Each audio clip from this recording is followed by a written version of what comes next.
অপূর্ব লাগছে দেখতে। Homemade pizza. Hi everyone, আমি ঋতুপ্রিয়া, আর আজকের নতুন একটা ভ্লগে আপনাদের জানাই অনেক অনেক ওয়েলকাম। আপনারা অনেকেই জানেন যে আমরা এখন আছি দীপঙ্করদা এবং বর্ণালীদির বাড়িতে, এবং কালকে এই টেক্সাস অস্টিনে আইস রেন হয়েছে, তো যার কারণে চারিদিকটা এরকম আইস হয়ে গেছে। আজকে এখন -6, আজকে সারাদিনটা মাইনাসেই থাকবে টেম্পারেচার, কাল থেকে আস্তে আস্তে বাড়বে। আর আমরা একটু বাইরে বেরিয়েছি জাস্ট কিছু ভিডিও এবং ফটো নেওয়ার জন্য, তো ভাবলাম ভিডিওটা ক্যাপচার করে রাখি, কারণ এটা একটা মেমোরিজ। আর ভীষণ ভালো লাগছে, আমি তো আমার জার্মানির যে পাফ জ্যাকেট সেইটাই পরে নিয়েছি। প্রচণ্ড ঠান্ডা, ওদিকে অভিজিৎ ছবি তুলছে, দীপঙ্করদা ওকে ছবি তুলে দিচ্ছে, আর আমি কয়েকটা তুলেছি, কিন্তু হাত মোটে বাইরে রাখা যাচ্ছে না, মানে এত ঠান্ডা লাগছে।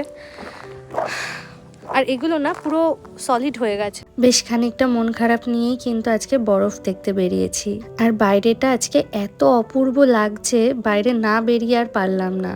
দেখুন চারিদিকটা কি সুন্দর অপূর্ব সাদা হয়ে রয়েছে, আর ওই যে অভিজিৎ আর দীপঙ্কর দা দুজনে মিলে ওদের বাড়ির সামনেটাতেই ছবি তুলছে।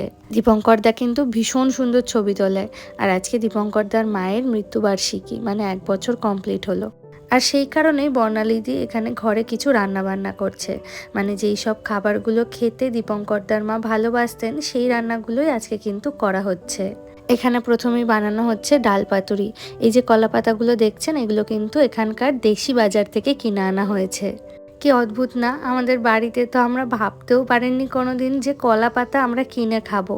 অবশ্য কলকাতার দিকেও কিন্তু আজকাল এই ধরনের কলা পাতা বা আম পাতা এগুলো কিনেই নিতে হয়। রান্নাবান্না মেনলি আজকে বর্ণালীদিই বানাচ্ছে, আমি একটু টুকটাক হেল্প করে দিচ্ছি। মাঝে একবার ভাবলাম বাইরেটা আপনাদের আরও একবার একটা ঝলক দেখাই। এই দেশে আজকে আমাদের শেষ দিন বলা যেতে পারে, মানে কাল তো আমাদের সকালে ফ্লাইট, পুরো দিন বলতে আজকের দিনটাই রয়েছে। সন্ধ্যায় আজকে আবার একটু চিকেন কাবাবও বানিয়েছে দীপঙ্করদা, আর এই কাবাবের টেস্টটা না এত সুন্দর যে তা আমি ভাষায় বলে বোঝাতে পারবো না। বড় কোনো জার্নি থাকলে তার আগের দিনটা আমি একটু সিম্পল খাওয়াই পছন্দ করি, তবে অনেকে একসাথে থাকলে আবার একটু খাওয়া দাওয়া করতেও ভালো লাগে। তো সেই কারণে আজকে সন্ধেবেলাতে কিন্তু বানানো হয়েছিল এই চিকেনের কাবাবটা, আর সাথে করে দীপঙ্করদা আবার কিন্তু পিৎজাও বানিয়েছে। আপনাদেরকে দেখায় একবার, পিৎজাটা এত অসাধারণ দেখতে হয়েছে, দেখে কিন্তু মনে হচ্ছে একদম দোকানের থেকে কিনে আনা পিৎজা। অ্যাকচুয়ালি আমরা যখন শুরুতে বর্ণালীদিদের বাড়িতে আসি, তখন আমি একদিন বলেছিলাম যে আমি পিৎজা খেতে ভীষণ ভালোবাসি। সেই যে বলেছিলাম দীপঙ্করদার ওটাই মাথায় রয়েছে, তো আমাকে বললো যে যাওয়ার আগে তোকে একদিন পিৎজা খাওয়াবই। আর সেই কারণে নিজেই কিন্তু দেখুন এই যে সুন্দর দুটো পিৎজা বানিয়েছে, দুটোই চিকেন পিৎজা। এই যে 10টা দিন আমরা একসাথে 4 জনে মিলে কাটালাম, দিনগুলো না দেখতে দেখতেই কেটে গেল। এই যে আমরা চলে যাব, দীপঙ্কর দাদের বাড়িটা তো খালি হবেই, আমাদেরও কিন্তু ভীষণ মন খারাপ করবে। তবে আমি আর অভিজিৎ হয়তো নানান কাজে ব্যস্ত হয়ে যাব, এবং পরিবারের মানুষদেরকে পেয়ে হয়তো দিনগুলো একটু ব্যস্ততার মধ্যেই কাটবে। তবে আমাদের থেকেও বেশি মন খারাপ হবে কিন্তু বর্ণালীদি এবং দীপঙ্কর দায়ের, কারণ ওদের তো রেগুলার লাইফই চলবে, ওদের লাইফ থেকে চলে যাব শুধু আমরা। এই দেখুন আজকে পিৎজার সাথে এখানে কিন্তু স্প্রাইটও আছে। আসলে আমি এই কোল্ড ড্রিঙ্কস খেতে ভীষণ ভালোবাসি, তো আমি একদিন বর্ণালীদি এবং দীপঙ্করদাকে বলেছিলাম যে আমি কোল্ড ড্রিঙ্কস খেতে ভালোবাসি, জুস খুব একটা খাই না। তো সেই দীপঙ্করদা শুনে আমার জন্য এরকম কোল্ড ড্রিঙ্কসের একটা গোটা ট্রে নিয়ে এসছে। আর সেই দিন এটাও বলেছিলাম যে অভিজিৎ ফ্লাইটে উঠলে শুধুমাত্র অ্যাপেল জুস খায়, তো অভিজিতের জন্য আবার একটা মার্কেট থেকে অ্যাপেল জুসও কিন্তু নিয়ে এসছে। এই ধরনের ছোটোখাটো জিনিসগুলোই তো মানুষের প্রতি মানুষের টান বাড়ায় বলুন। আপনারা অনেকেই আমাকে কমেন্টে দেখি লেখেন যে নিজের দেশে ফিরে যাবে, নিজের বাড়িতে নিজের মা বাবার কাছে ফিরে যাবে, তাহলে এত মনে কষ্ট কেন? আমি জানি না আপনাদের ইমোশন ঠিক কতটা যারা এই ধরনের কমেন্টগুলো করেন, তবে আমি না প্রচণ্ড ইমোশনাল, মানুষের সাথে খুব তাড়াতাড়ি জড়িয়ে পড়ি। এই যে দেশে বানানো এত সুন্দর সুন্দর সম্পর্ক, এগুলো তো সব ছেড়ে যেতেই হবে। হয়তো এই সম্পর্কের স্বাদ তেমনভাবে আর কোনোদিনও পাবো না, তো মন তো খারাপ হবেই, আর মন খারাপ হওয়াটাই কিন্তু আমাদের হিউম্যান নেচার। এখন আমরা আছি দীপঙ্করদাদের বাড়ির দোতলাতে। আর ওদের দোতলার জায়গাটা পুরোটাই হচ্ছে বর্ণালীদি এবং দীপঙ্করদার 2 ছেলের।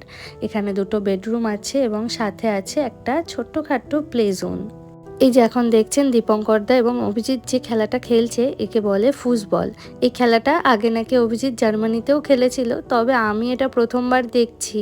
এই ফুটবলের সাথে সাথে এখানে আরও কয়েকটা গেমের জায়গা রয়েছে। অভিজিৎ তো খুব একটা পারে না, কারণ ওর অভ্যাস নেই, আর দীপঙ্করদা কিন্তু বেশ ভালো খেলে।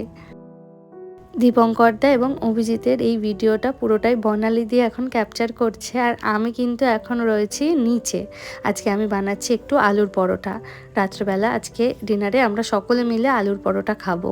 আলুর পরোটা খেতে আমি তো ভীষণ ভালোবাসি, আর শুনলাম দীপঙ্করদাও নাকি ভীষণ ভালোবাসে, তাই ভাবলাম ডিনারে আজকে আলুর পরোটাই খাওয়া যাক। আর আজকে আমাদের শেষ রাত আমেরিকাতে। শেষবারের মতো ট্রলিগুলোকে একবার একটু চেক করে নিচ্ছি। বিশেষ করে সবকটা ট্রলি আমাদেরকে 23 কেজির মধ্যেই কিন্তু আনতে হয়েছে। এই জিনিসটা আমরা একটু ভালোভাবে দেখে নিয়েছি, কারণ ওয়েট এক্সেস হয়ে গেলে সেই ক্ষেত্রে আমাদের হয়তো এক্সট্রা কিছু চার্জেস দিতে হবে, বা কিছু জিনিস হয়তো এয়ারপোর্টে বাইরে বার করতে হবে। তো সেই ঝামেলাটা আমরা করতে চাইনি।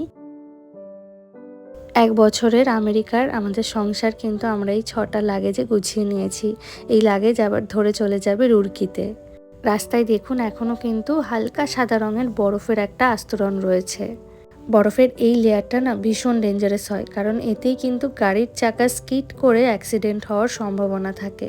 কাল সকালে ঠিকঠাক মতো এয়ারপোর্ট পৌঁছে গেলে একটা নিশ্চিন্ত।